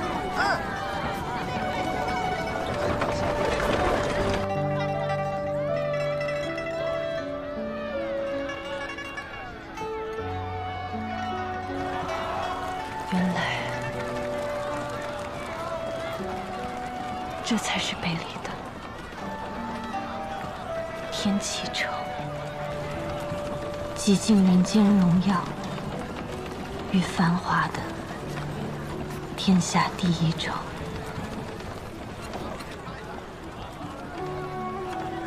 我本来是觉得，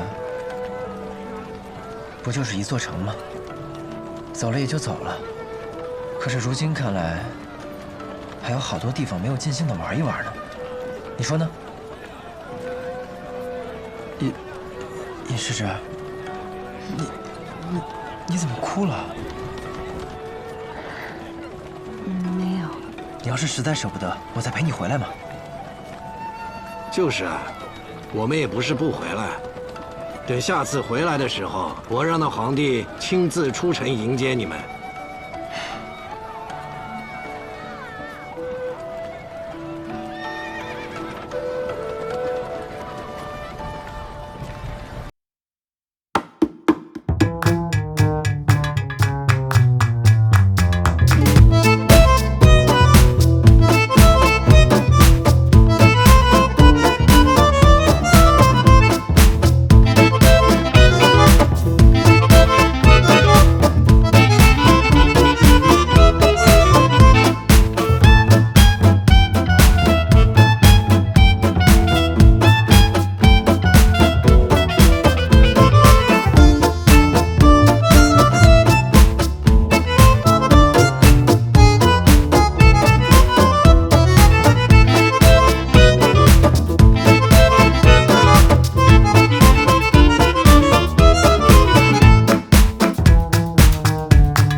还有吗？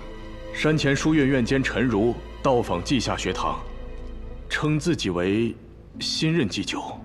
官员任配乃朝廷重视，哪有自封为官的？还有呢？回陛下，没有了。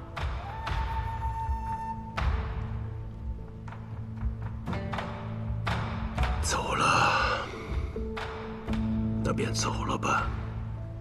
那个陈如，大理寺卿也管官员任配的事儿吗？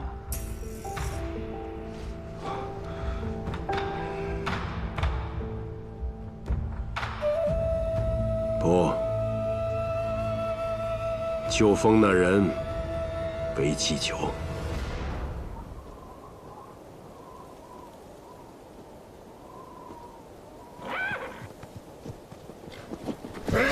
这。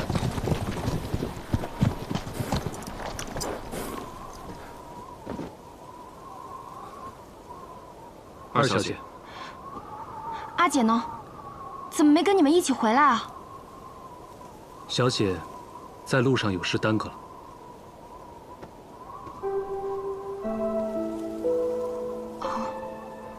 我听吴相使说，你们找到天生五脉了，但把他给放了。百里东君乃镇西侯府的小公子，贸然抓他，本就冒险。更何况，他现在已拜入李先生的门下，所以原来他叫百里东君啊！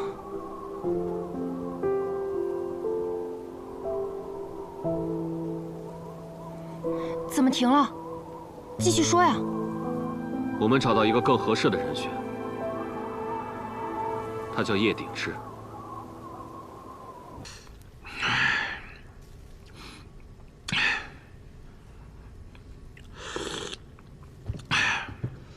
哎，这层怎么有2个人啊？只许2小儿一同登阁，不许2个老家伙一同守阁。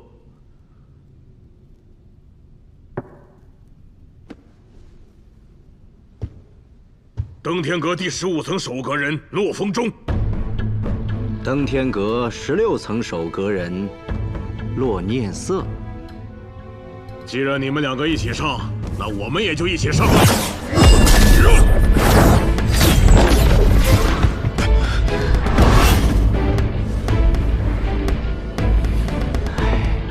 克制，克制一点。再克制，雪月城的脸面都丢了。你说的也对呀，这师傅就算了，你说这徒弟接二连三的挑衅，确实不该忍啊！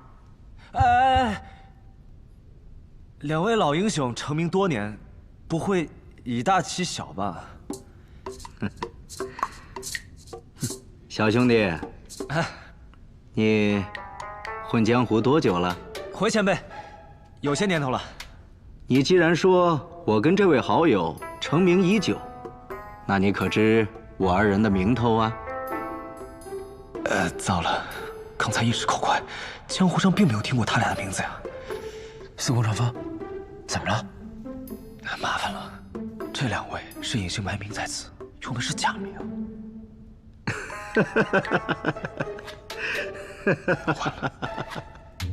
反应过来了。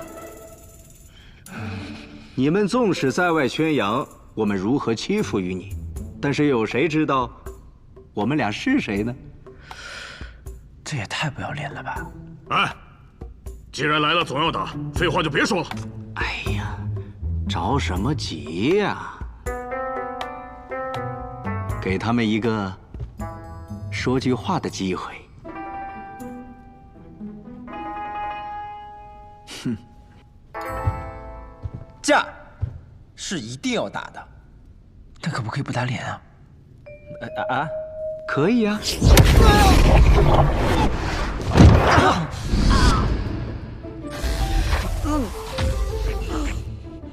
不是说好不打脸吗？临危不惧，大好儿郎啊！有多好？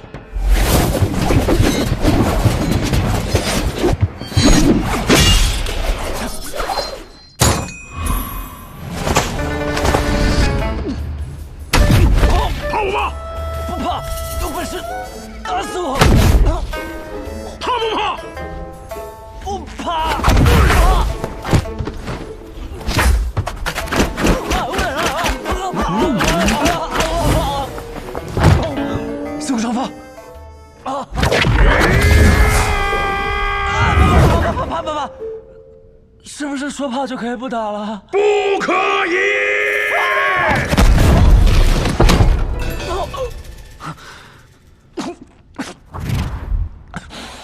别急，这里有我。别问，我怕。可不可以让我带他休息一会儿？这个风中的功夫啊，太狠了。你放心，我跟他不一样。真的吗？真的。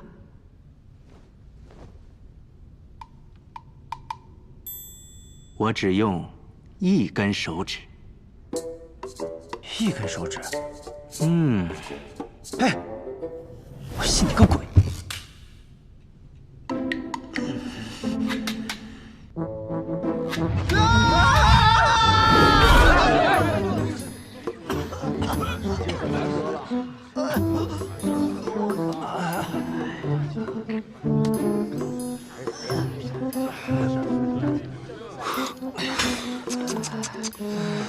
看你们这也不行啊，要不把你们师傅叫出来帮帮忙？放他进去的就是我们师傅。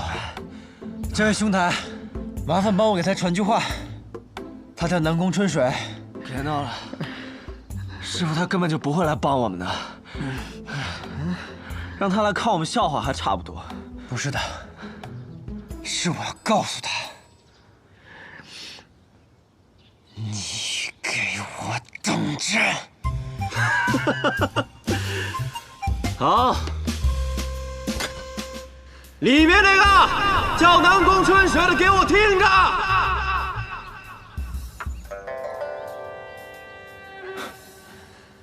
我的这两个徒弟啊，终究还是，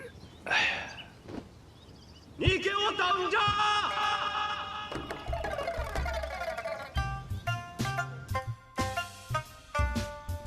百里东君啊，百里东君，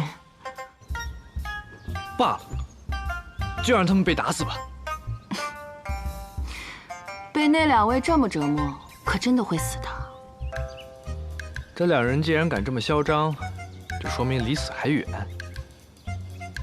哎，不如我也回一句，就说你不是自诩读书人吗？读书人嘛，就是要打嘴仗。我来句文雅一点的，不如之后就一别两宽，各生欢喜吧。啊！昨晚我就不该叫他，这糟老头子。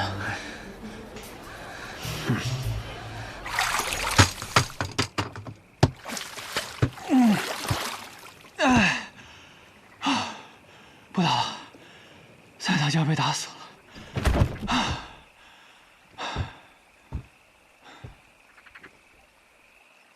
从今日起，往后7日，每日卯初来洞月湖找我。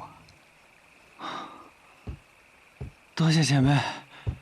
哎，对了，前辈，你饿了吗？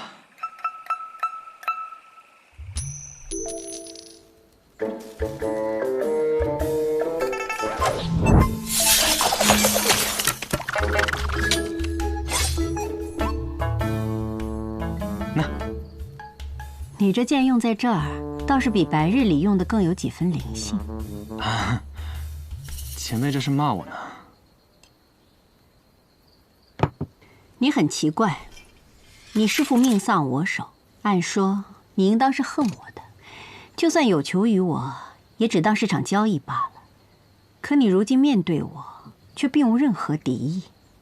师父找前辈一战，所求为何？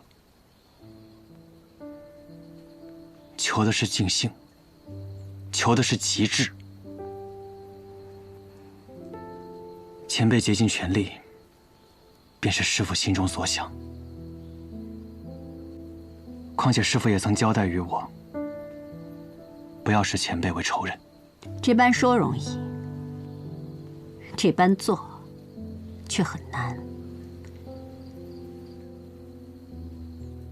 你倒是个明事理的人。我不明事理，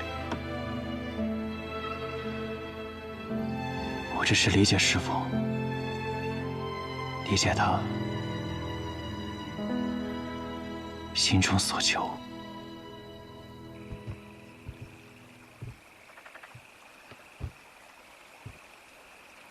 接下来的每一日都要如此。我定当每一日都进行练剑。考基也要如此。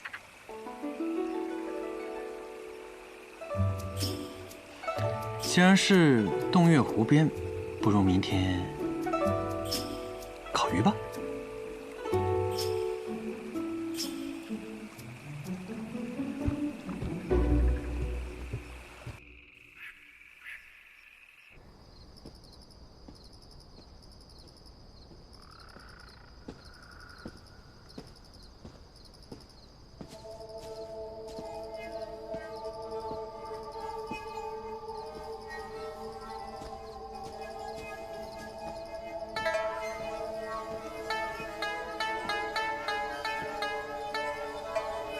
公子师父心丧，所爱之人将嫁人妇，不恨吗？你是谁？我知公子想要变强，我呢，正好有一门武功，可以让你变得更强。我说，你是谁？天外之天，方外之地，我叫月清。